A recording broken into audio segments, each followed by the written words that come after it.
Wrist was in neutral. Okay. So there's some wrist extension. Yeah. Maybe a little bit of radial deviation. Can you see there? If you can't see, move. It's the only suggestion I have for you. All right. So extension. Yeah, he's sort of clearing the table with the bottom of his hand. So to do that, he's having to do a little bit of radial deviation. Okay, yep. And then, all right. Okay, I'm still working on this bit. Okay. So that was the wrist. Once more. Okay. So yes, some radial deviation to pick up reach for the cup. And as he picks up the cup, remember you'll start pouring tea on yourself if you do it that way. Sorry. That's all right. To keep the cup level, ulnar deviation. And then as he brings it, there's more ulnar deviation. And then to actually drink, it's radial deviation. Yeah? So it's radial, ulnar, radial. There we go. And then ulnar to come down and put the cup back on the table. All right? So it's really important to get that fact that you're keeping the cup level, not like this on the way up. You may have to fill in with water just. Yeah. Okay, so that was the wrist. And then if we look at the fingers, then we had some flexion. And then as you approach the cup, you see this with extension of the wrist, you get extension of the metacarpophalangeal joints and the interphalangeal joints. The thumb is now fully abducted. Yeah, so at the carpometacarpal joint, there is abduction. And then at the metacarpophalangeal joint, he has actually extended. And then also it's an extension at the interphalangeal joint, not hyperextension. Some of you may extend more than others at the IP joint. And then as you approach the cup, the fingers go into more flexion, so relative to the position on the cup. So you don't have to go, there's more flexion here than there. You don't need that. So there's flexion at the metacarpophalangeal joints and the interphalangeal joint. And looking at the orientation of a thumb, what would you say was the movement there to grasp a cup with the thumb? Adduction. Let's have a look. Abduction. All right, so he fully abducted, didn't he? Abduction, and then I think there's a little bit of opposition there. So if you purely adduct, do you see it would be the lateral border of your thumb that came here, but it's not, it's the pad of his thumb. So he's actually doing that. So it's adduction and opposition. Alright? So if the pad of the thumb hits the cup, he has to oppose because he has to have rotated his thumb to get the pad of the thumb on the cup. Does that make sense?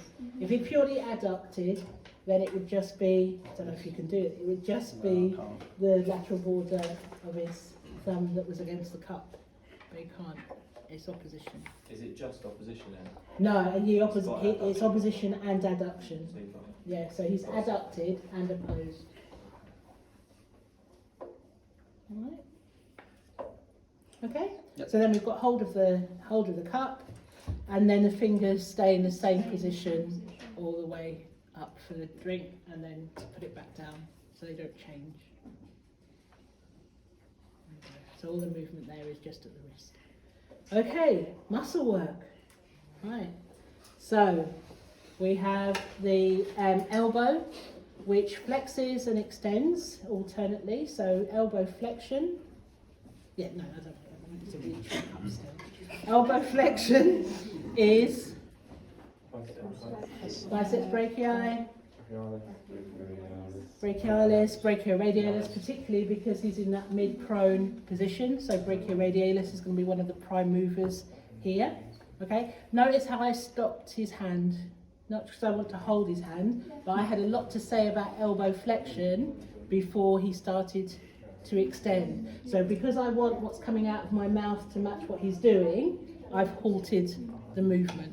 So that then I can say, then he extends, and it is triceps anconaeus.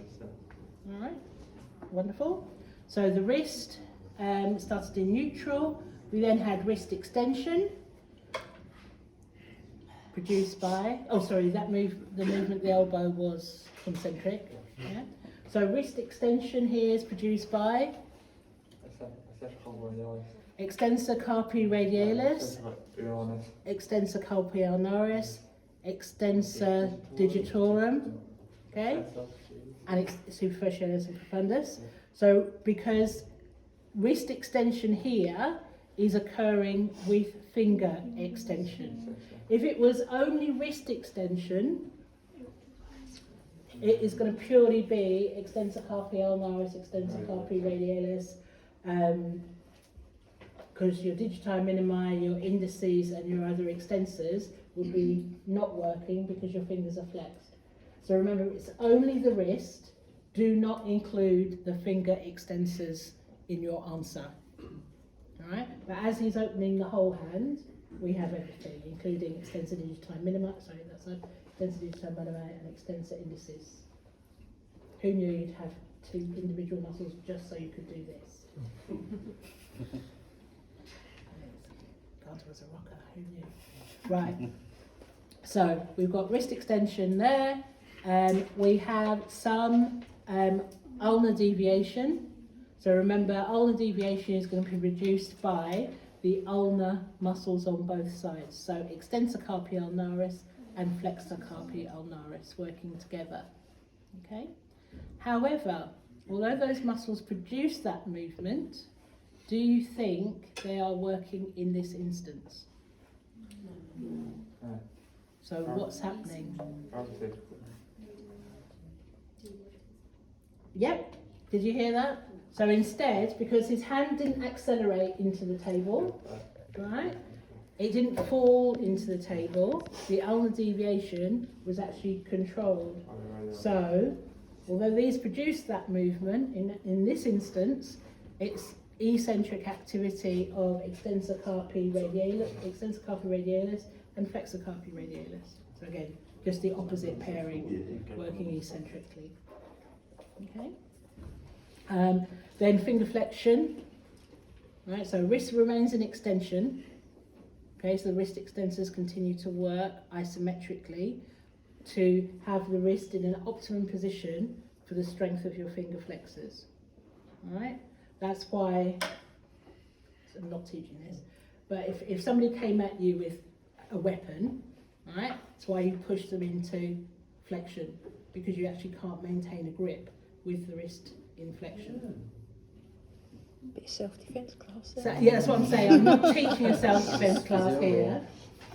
Alright? But yeah, in flexion, you can't maintain a power grip. So power grip is wrist extension and finger flexion. Right? Don't go around looking for a knife fight. Yeah. Say, hold on a minute, what slap did you 'em down. say? Wait, just 1 minute. Yeah. What does it say? Run away from a knife, run towards a gun. I just keep running. It's just foolishness. Right. Okay.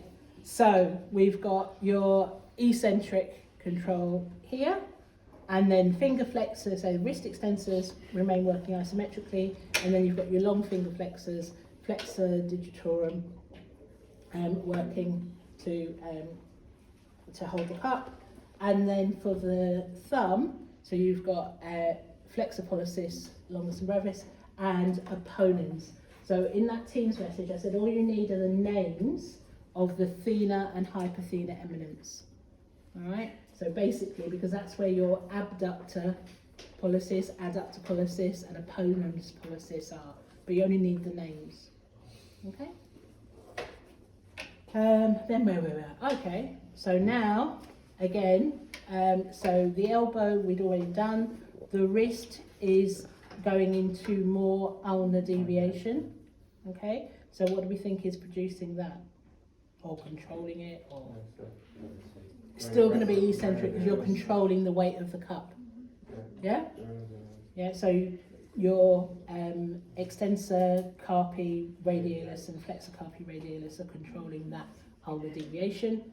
And they're working eccentrically and then concentrically for the tip eccentrically again, unless you're fancy throwing the contents of your cup at someone, then it would be eccentric. The ulnar deviation is controlled eccentrically by the radialis muscles. Okay. Then as it comes down, it will work concentrically again to keep the cup level. All right, and then we'll stop there. Okay. So the main thing with